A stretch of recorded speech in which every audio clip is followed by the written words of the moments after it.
우리 할렐루야 샬롬하고 인사합니다. 할렐루야 샬롬 샬롬 샬롬 샬롬 샬롬. 하나님 사랑합니다. 여러분 주 안에서 사랑합니다.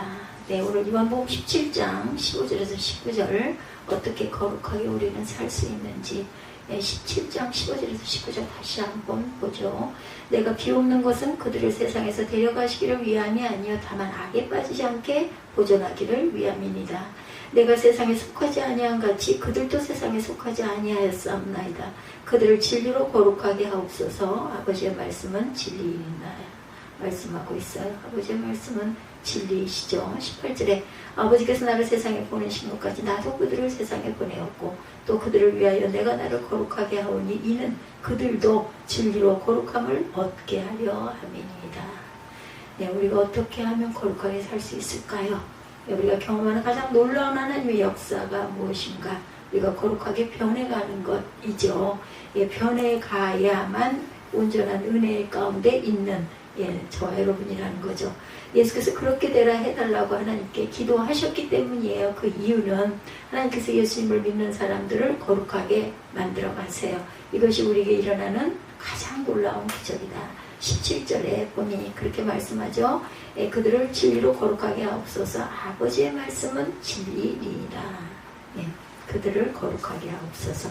하나님께서 거룩함이라는 많은 성도의 가장 부담스러운 문제이기도 해요. 그래서 도무지 이길 것 같지 않은 죄와의 싸움 끊어버리려고 노력하면 할수록 더욱 죄에 빠지는 좌절감들이 각자에게 있었어요. 늘 저도 그런 생각을 좀 아까도 했지만 왜 나는 이런 마음까지도 품지를 못할까? 품어야 할 텐데 이런 마음이 자꾸 들고 마음에 좌절이 자꾸 오죠. 아무리 애를 써도 도무지 끊어지지 않는 죄 문제 때문에 낙심하고 이 자리에 나와 계신 분들도 또 저도 이렇게 있습니다. 하나님 또 죄 짓다 왔어요. 하나님 또 나는 자꾸 정죄하게 돼요. 하나님 이걸 어떻게 하면 좋습니까? 이런 마음이 하루에도 수십 번씩 듭니다. 오늘 예배 드리시는 분들도 실제로 이런 마음을 가지고 자리에 앉으신 분들 또한 인터넷으로 예배 드리시는 분들도 계실 줄 믿습니다. 그러나 여러분이 갖고 있는 죄로 인한 갈등과 고민이 사실은 알고 보면 가장 놀라운 하나님의 역사를 체험하고 있는 것이라는 이런 갈등조차도 하나님이 계시기 때문에 우리가 갈등을 하지 않겠습니까? 하나님께서 여러분을 거룩하게 만드시는 놀라운 과정, 여러분 안에 일어나는 놀라운 기적이라는 사실에 대해서 우리가 알아야 된다는 거죠. 거룩은 죄를 이기는 능력이다. 요한 1서 5장 18절입니다. 하나님께로부터 난 자는 다 범죄하지 아니하는 줄 우리가 아노라 이렇게 말씀하세요. 믿어지지 않는 말씀이에요. 우리가 정말 범죄하지 않는 거룩함에 이를 수 있는가? 이 말씀에서 크게 저는 마음의 부담이 늘 읽을 때마다 마음으로 묵상할 때마다 옵니다. 하나님께로부터 난 자는 범죄하지 아니하는 줄을 우리가 아노라. 과연 그럴까? 과연 저는 나는 하나님께로부터 난 자인데 분명히 그죠? 거듭났고 하나님께서 이렇게 목기자로 세워주셨는데 우리가 정말 범죄하지 않는 것을 우리가 알까? 정말 나는 범죄하지 않고 있나? 이런 물음표가 자꾸 달리죠. 그럼 나는 하나님께로부터 난 자가 아닌가? 그러나 이 말씀을 이해하지 못해서 낙심했던 것이기도 하다라는 것. 이 말씀을 우리가 범죄하지 않게 되는 것이 우리 힘으로 할 수 없지만 하나님께서 하시겠다라는 약속이라고 믿으시기 바랍니다.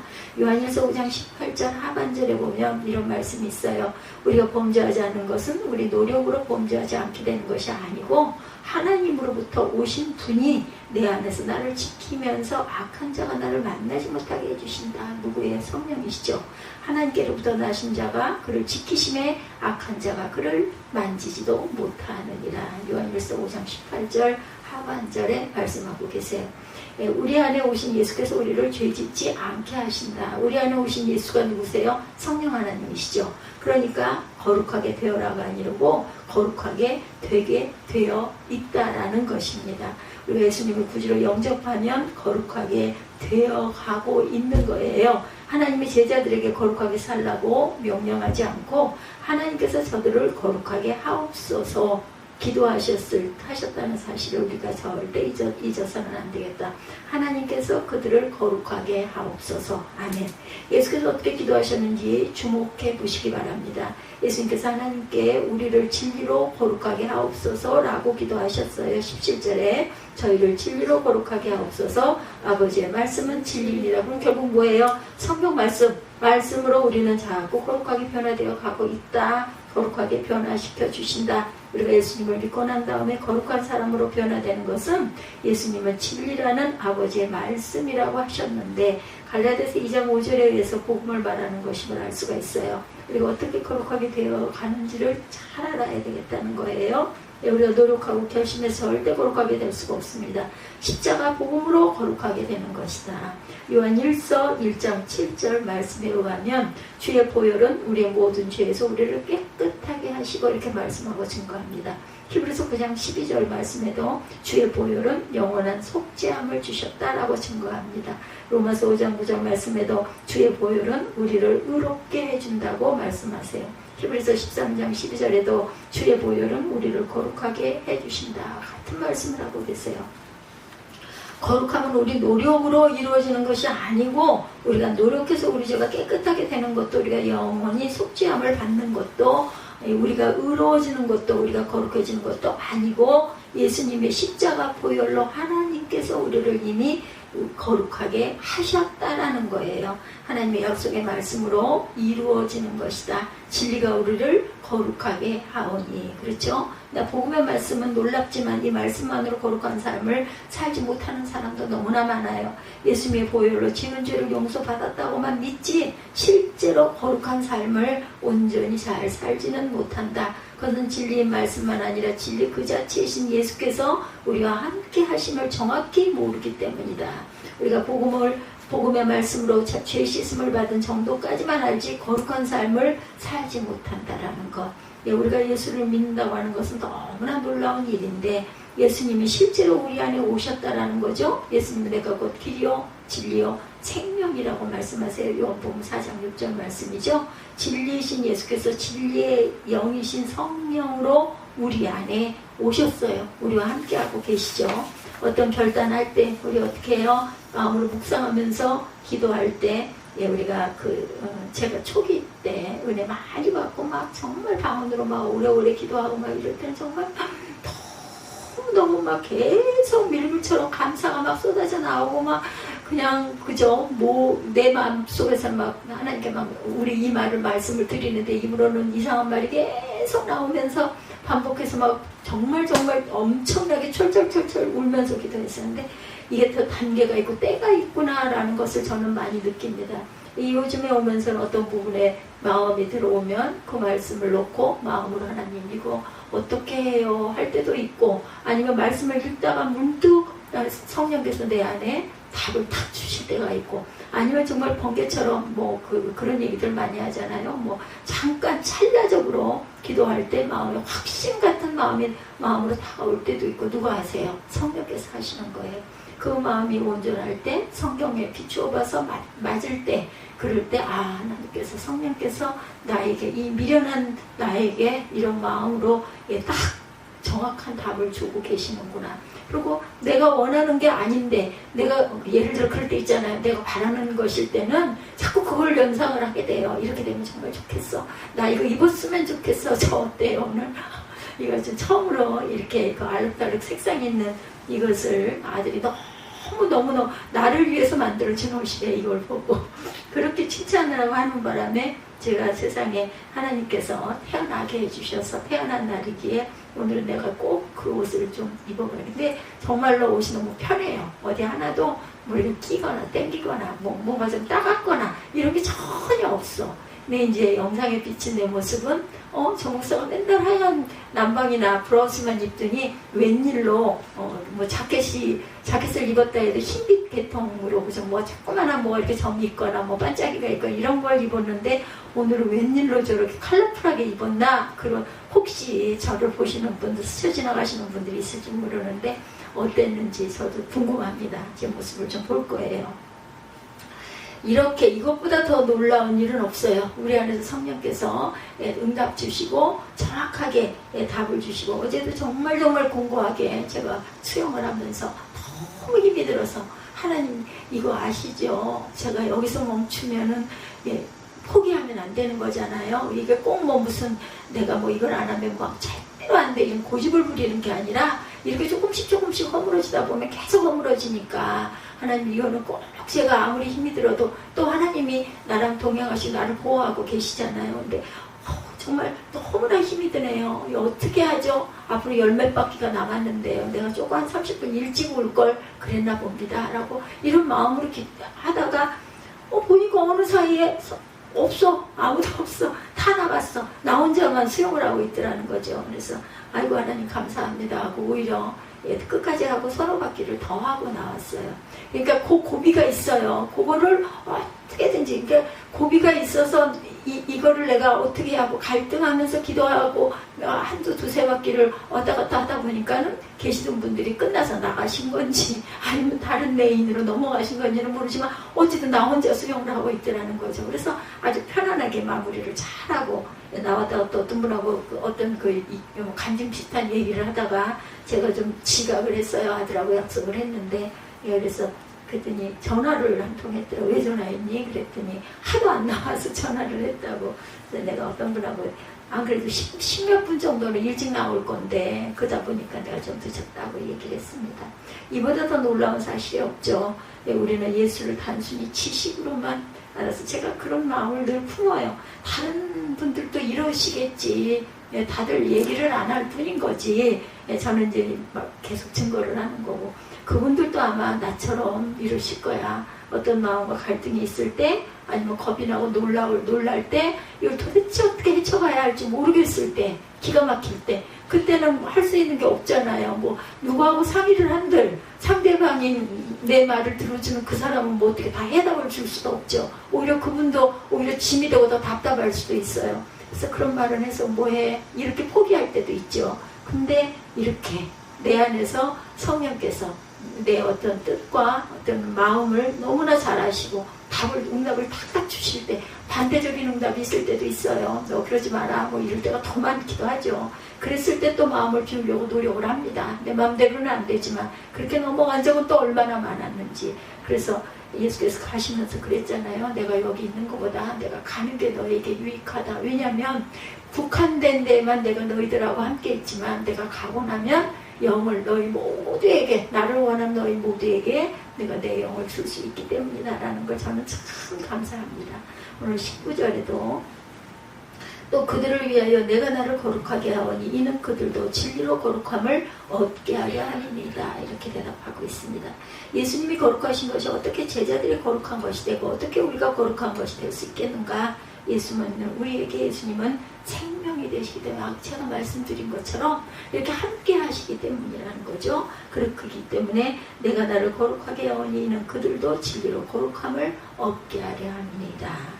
십자가를 통해서 우리 옛사람은 예수님과 함께 죽었어요. 죽었는데도 우리 옛사람이 자꾸 살아날 때가 있죠. 죽었는데도 불구하고 얼마나 악이, 죄가 얼마나 질기고 사단이 얼마나 우리 안에 나를 점령하고 있었는지, 죽었음에도 불구하고 문득문득 그런 마음, 막 혈기가 일어나고 그 사람을 막 어떻게 좀 나도 좀 해치고 싶고, 그죠? 막 골탕을 좀 먹여가지고 깜짝 놀라게도 좀 해주고 싶고, 막 분풀이를 하고 싶은 마음들이 불끈불끈 솟을 때가 또 있어요. 그랬을 때도 아이고 그런들 뭐해, 하나님께서 하실 건데, 하나님을 보고 계시는데 나를 너무나 잘 아시고 내 연약함을 너무나 좀 그런 사람들한테 뭐라고 좀 해야 돼. 근데 절대로 저는 그걸 못하거든요. 변해진 게 나이가 먹어서 변해진 건지, 아니면 목사라는 자리에 있다 보니까 변해진 건지, 내가 너무너무 연약하기 때문에 입술로 말도 못하는 건지는 모르겠지만, 제가 돌아서서 생각하면 나는 왜 이렇게 바보 같을까? 나는 이렇게 그 사람이 해달라는 대로 해주면서도 나는 왜 이렇게 눈치를 보고 항상 마음이 움츠려서 또 무슨 일이 일어나면 어떡하지? 왜 이런 생각을 왜 자꾸 할까? 자신감이 없어서 그러나? 나이가 먹어서 그러나? 힘이 없어서 그러나? 그런 생각을 하면 서글퍼져요. 근데 내 뒤에는, 내 안에는 주님이 계셔. 세상에서 어디서 바꿀 수 없는 보배, 나는 질그릇이지만 내 안에는 보배가 있어. 이런 마음을 먹으면 어때요? 속이 양양당당해지지 않습니까? 이런 자존감을 회복하시기 바랍니다. 예수님이 생명이 되시고 성령을 모시고 사는 사람은 어찌하여 거룩하게 되는가? 이제부터는 죄가 고통이 되기 때문이에요. 어떤 잘못된 거를 조금만 하고 나도 내 마음을 품고 나도 아이고 목사가 돼가지고 나는 왜 이런 걸 못할까? 이런 마음이 넘어오면 마음이 불편해요. 아이고 죄 짓지 말자. 아이고 원수 되지 말자. 원수를 사랑하라고 하셨는데 심지어는 오죽이나 하며 가장 가까운 그러니까 가장 가까운 사람 때문에 상처를 받지 가까이 있는 것 때문에 상처를 받지 저 멀리 있는 것 때문에 상처받는 일은 없거든요. 그렇기 때문에 가족이 가장 가까운 사람이 원수가 될 수도 있기 때문에 주님께서 원수도 사랑하라고 말씀하셨구나. 그냥 품어야지. 미운 놈 우리 옛말에 미운 놈 뭐 하나 더 준다 이런 얘기 있잖아요. 이런 것처럼 그냥 내가 너무 힘이 들어도 기어다녀도 이렇게 해서 먹을 거 챙겨드리고 그냥 잘 가시게 좋은 말하고 근데 참 안 되는 거 한 가지 지금도 안 되는 거 아마 죽을 때까지 안 될 것 같아. 내 속에 있는 거를 속에다 따로 두고 딴 마음을 먹고 그 사람을 대하지를 못하는 거 처음에는 그렇게 하려고 해. 그런데 얘기를 하다 보면은 또 다 그냥 이렇게 그냥 이제 풀어버리고 또 그냥 본래의 모습으로 있는 그대로의 모습으로 그 사람을 대하게 되는데 아마 이것도 내가 없고 난 이후에 어느 날인가 그 상대방은 생각하면서 그 사람이 참 그랬지 그래서 그렇게 내가 그 사람을 좋아했지 이런 마음이 혹시나 들지 않을까. 나는 이중적인 이런 생각을 이중적인 행동을 하고 있었지만 그 사람은 한결같이 바보 같을 정도로 자기 속내를 다 들여다 보이는 그런 사람이었다. 하나님은 아시니까요. 천국에 갔을 때도 하나님이 제가 부족한 부분들의 것들을 심판하실 때 그 마음밭은 아시지 않겠나. 어제 그런 얘기 했다니까요. 우리는 나머지 삶을 어떻게 살아야 되니. 지금 교회가 잘 돼서 11조를 가지고 내가 생활을 하는 게 아닌데 엄밀하게 따지면은 나는 어떻게 살아야 되니. 내가 돌아가는 걸 한 해 안에 기다리는 사람들이 있어서는 안 되는데 그랬더니 아들이 그러더니까요. 내가 설마하니 언제 이후에는 뭐가 됐든 어쨌든 간에 수입이 생기지 않겠어요? 이런 얘기를 들으면서 너 부담 가지라고 그런 건 아닌데 근데 이상해. 나는 걱정이 안 돼. 왜 그런지 모르겠어. 내가 활동할 수 있는 힘도 없고 건강도 이래서 모두 아무것도 할 수가 없는데도 불구하고 내가 무슨 굶고 길에 내몰림을 당하고 이렇게 생각이 절대 안 되는 건 그동안 그걸 경험해보지 않아서 그런 걸까? 어제 조금 심각하게 잠깐 이런 이야기를 했습니다.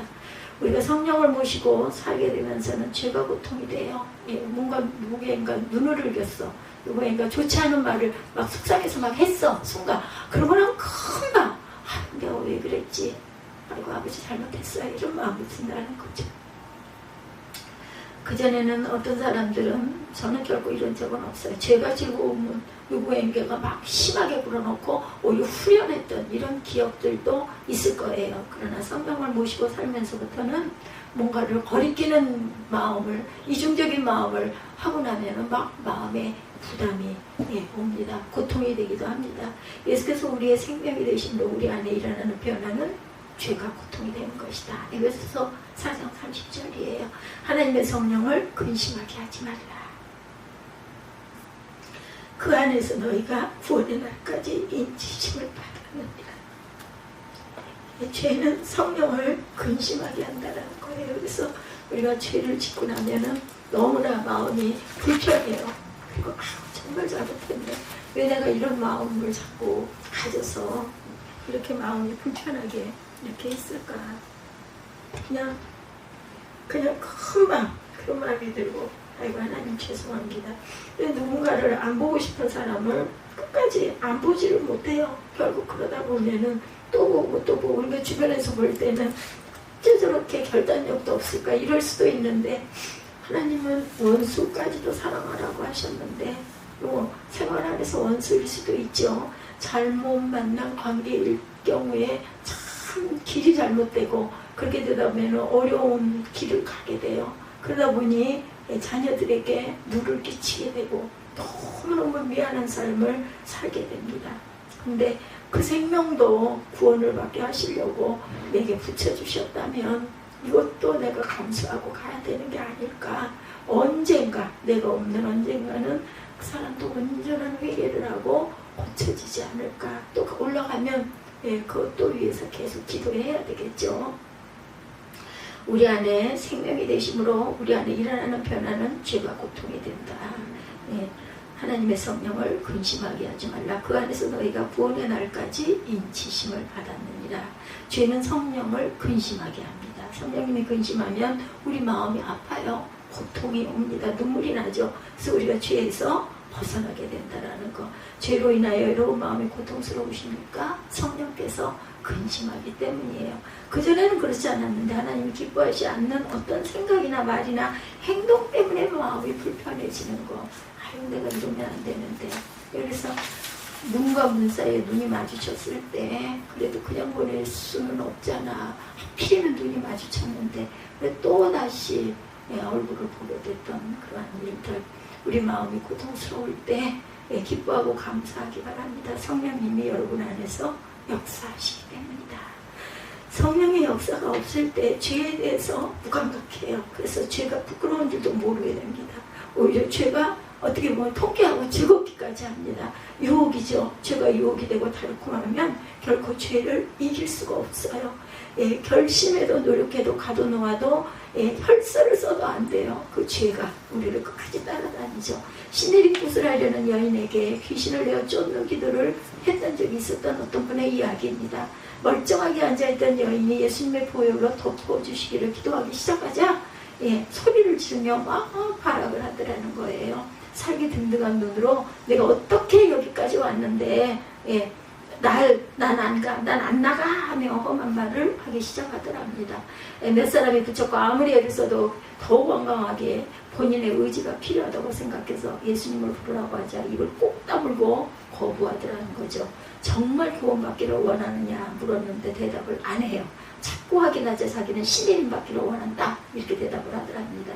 결국 늦은 밤까지 애를 썼지만 그는 귀신에게서 노임을 받지 못해서 그렇게 질게 해요. 우리 안에 있는 악이 정말 무섭지 않아요? 그런 일이 실제로들 있다는 거죠. 저는 직접 보지는 못했습니다.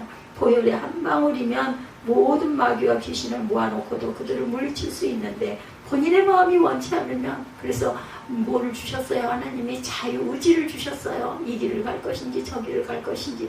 정말 사람들이 볼 때는 이해가 안 돼요. 아니 저 사람 도대체 왜 저렇게 살지 않아도 돼? 저렇게 고난스럽게 고통스럽게 왜 저렇게 살까? 이런 생각 들 때가 있잖아요. 근데 그 사람은 도저히 그렇게 안 되는 거야. 그렇게 살 수 없는 거야. 그냥 호의호식하고 그냥 잘 먹고 잘 살고 나 잘 살고 그냥 그렇게 되지가 않는 거야. 보통 사람들이 볼 때는 뭐가 나온다고 그렇게 애를 쓰고 그렇게 안 먹고 안 써가면서 그렇게 섬기고 갈 게 뭐 있어 이런 생각이 드는데 누가 성령이 그 안에 계시면서 너 이렇게 해야 된다라고 말씀하시면 그걸 내려놓지를 못하는 거죠. 그래서 신내림 문제로 기도하던 여자로 인해서 지치고 피곤한 중에 하나님의 음성이 있었답니다. 내일 새벽에 성도들에게 물어봐라 이렇게 얘기를 하시더란 거예요. 죄에서 자유케 하는 보혈의 능력을 감사하고 찬양하는데 너희들은 정말 죄를 버리길 원하느냐 이렇게 말씀하시더랍니다. 정말 죄를 버리길 원하십니까? 물었답니다. 저는 죄의 재미를 알아요. 신학생 때 미성년자 불과 영화를 보고 너무나 마음이 무엇대요. 이분이 목회를 나중에 하시니까 이런 간증을 하셨겠죠. 하나님이 기뻐하시지 않음을 느꼈답니다. 기숙사 채플에서 기도할 때 회개했지만 다시는 그런 영화를 보지 않겠다고 말하지를 못했대요. 이분 아마 남자분이실 것 같죠. 그러면 인생이 너무 성각할 것 같았답니다. 정말 그랬던 적이 있었대요. 이분은 그때는 성령님과 친밀함을 몰랐을 때였다. 신학과정도 다 이래요. 이러면서 자라가는 거죠. 그러므로 죄의 즐거움을 포기하는 것이 불가능했답니다. 근데 지금은 너무나 달라졌다. 본인의 고백이에요. 자기에겐 죄의 즐거움이 이제는 없어졌대요. 조그만 죄도 얼마나 고통스러운지 성령과의 친밀한 교제를 경험한 이후로는 이러했다. 방언 기도를 하고 죄를 이기는 힘이 놀랍게 커졌다는 거죠. 저도 체험을 여러 번 했죠. 근데 이제는 저는 이제 단계는 그런 단계는 지나간 것 같아요. 그런 일이 있지도 않고 그렇게 막 뭐가 막 전에 그랬잖아요. 여기 누워있는데 뭐가 들어와서 확 하고 들어와서 야 예비 하면서 하면 그 생각 전혀 안 했어. 근데 그게 확 덮치는 순간 예 예비 하면서 일어나고 그러고 끝이었어요. 그 이후로는 한 번도 그런 것들 이렇게 눌리는 일이 없이 살아가고 있는 거. 성령의 사역을 하면서 24시간 성령께 민감한 상태가 됩니다. 눈이 깨어있는 거죠. 마음의 눈이 깨어있는 게 뜨여있는 겁니다. 그럼에도 불구하고 저도 또한 죄가 쑥쑥 들어올 때가 많고 미운 생각, 원망스러운 생각, 억울한 생각 얼마나 드는지 몰라요. 근데 그게 그 마음에 있으면 마음이 너무너무 괴롭고 불편해. 그걸 비워야만 예수님은 원수도 사랑하라. 뭐 다른 말 아무것도 생각이 안 나. 원수도 사랑하라고 하셨는데 원수이니까 또 사랑해야 되겠지. 원수도 사랑하라고 하셨는데 그러면 저 사람이 저 인생이 나에게 원수이니까 내가 또 사랑해야 되는 게 아닐까 이런 마음을 먹습니다. 주의 영광이 사라지는 것은 견딜 수가 없는 거죠. 다윗이 충성스러운 부하 우리아의 아내 바세바와 관음한 후에 그는 하나님께서 성령을 거두실까봐 엄청난 두려움에 빠지죠. 그래서 몸부림치며 기도합니다. 시편 51편 11절이죠. 나를 주 앞에서 쫓아내지 마시며 주의 성령을 내게서 거두지 마옵소서. 우리 찬양 많이 하지 않습니까?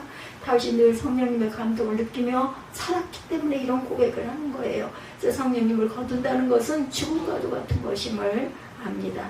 아담과 하와는 에덴 동산에서 하나님과 같이 살았죠. 그러나 선악과를 따먹은 다음 즉각 엄청난 두려움과 고통을 느낍니다.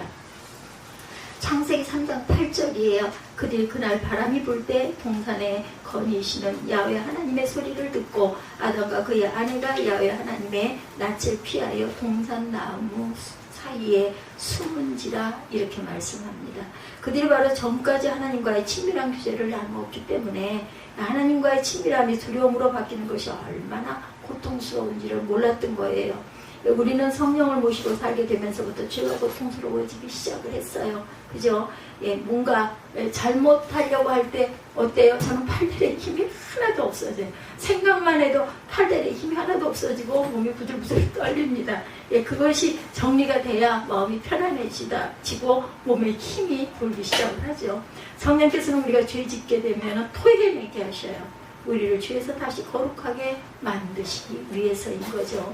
죄를 결코 지어서는 안 되죠. 결국 그 죄를 토해내야 하기 때문이죠. 많은 사람들 앞에서 내가 그와 같은 죄를 지었다는 사실을 토해내게 만드시는 분 또한 성령님이십니다. 그래야만 우리가 거룩함을 다시 회복할 수 있기 때문에 죄사함을 얻게 하는 회개, 성령께서 그렇게 하시는 거죠. 죄를 토해내게 하시는. 누가복음 24장 47절에 또 그의 이름으로 죄사함을 받게 하는 회개가 예루살렘에 시작하여 모든 족속에게 전파될 것이 기록되었으니, 요한 1서 1장 9절에 만일 우리가 우리 죄를 자백하면 그는 미쁘시고 의로우사 우리 죄를 사하시며 우리를 모든 불의에서 어떻게 깨끗하게 하실 것이요. 성령께서 우리 죄를 자백하게 하세요. 심령의 부흥이 일어날 때는 언제나 그러합니다. 개인이든 공동체든 성령님이 임하시면 죄를 고백하게 될 수밖에 없죠. 평소에는 상상할 수도 없는 죄를 고백하게 되어진다는 것. 1907년 장대교회 한국부흥회 도화선이 길선주 장로님의 고백이었고, 그보다 3년 전 1904년 감리교 하디영 선교사의 공개 회개 고백에서 부흥은 시작이 되었다라는 거예요. 1904년 인도 부흥의 시작인 시알코트 부흥회도 제1회 집회 때 존 하이드 선교사의 공개 자백이 있었다고 합니다. 자기가 청년 시절에 지었던 죄를 인도 사람들 앞에서 고백하라고 하셨대요. 그리고 인도에 부흥이 일어나죠. 죄가 그만큼 고통스러웠다라는 거죠. 그리고 이렇게 고백하고 나면 약속대로 그런 죄에서 씻음을 받아요. 뿐만 아니라 성령의 능력이 또한 회복이 됩니다. 야고보서 5장 16절에 그러므로 너희 죄를 서로 고백하면 병이 낫기를 위하여 서로 기도하라. 의인의 간구는 역사하는 힘이 큼이니라.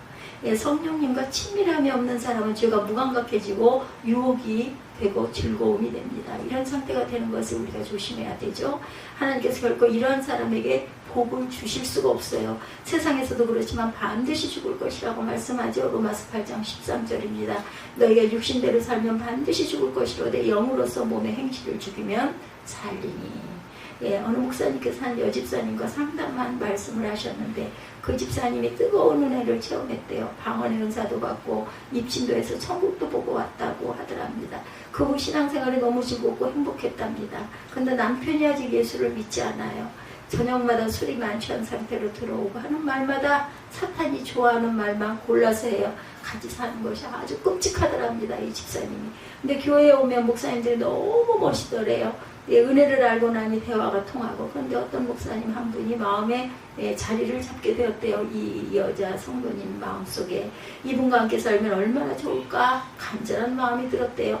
아무리 생각을 떨쳐버리려고 해도 안 된다. 어떻게 했으면 좋겠느냐는 상담을 받게 되셨답니다.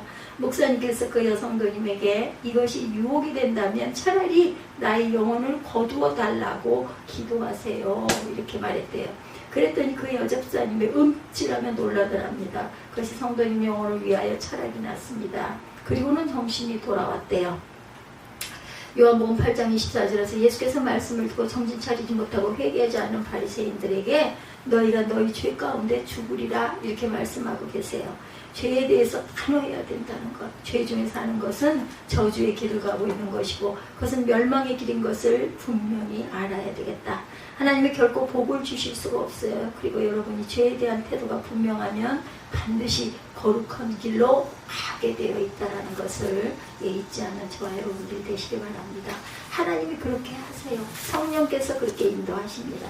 여러분이 죄에 대해서 마음을 열어놓고 있기 때문에 죄가 여러분을 사로잡고 있다는 것. 죄 가운데서 절대로 죽어서는 안 되겠다. 밀려서는 안 돼요. 늦기 전에 진정으로 죄를 회개하고 예수님의 십자가를 붙일 줄 알아야 되겠죠. 항상 십자가를 붙잡고 사는 저와 여러분들이 되시기 바랍니다. 사실상 은밀히 죄의 종노릇하는 문제들이 혹여 있지는 않으십니까? 그렇다면 차라리 죽여달라고 기도하십시다. 하나님 아직도 제가 끊지 못한 죄가 있습니다. 그러니 결코 복을 받을 수 없다는 사실을 이 시간에 고백합니다. 더 이상 죄의 종노릇하는 차라리 제 영혼을 거두어 가옵소서. 여러분들이 이 단호함이 있다면 반드시 성령께서 여러분을 거룩하게 변화시켜 주실 줄 믿습니다. 나는 할 수 없지만 하나님께서는 하시죠. 성령께서는 하십니다. 죄에 대해서 우리 단호하십시다. 우리가 죄에서 벗어나기를 원하면 하나님은 반드시 그렇게 해주시죠. 그렇죠. 이것이 가장 놀라운 기적이고 축복이라는 것.